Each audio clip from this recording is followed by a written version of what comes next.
దీంట్లో కలర్స్ ఉన్నాయండి.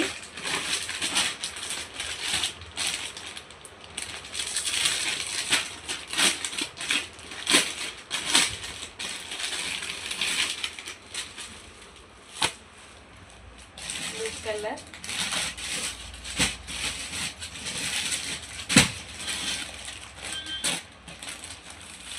ఇది వచ్చేసి పింక్ అండి. మీకు రెడ్ లా కనిపిస్తుంది కలర్. పింక్ కలర్ అండి, మంచి టమాటా పింక్ కలర్. వేర్ చేస్తే అయితే ఈ సారీస్ అయితే చాలా బాగుంటాయి మేడం.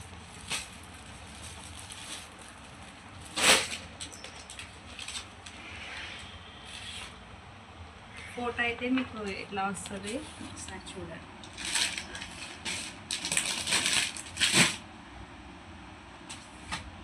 దీని కాస్ట్ వచ్చేసి 699.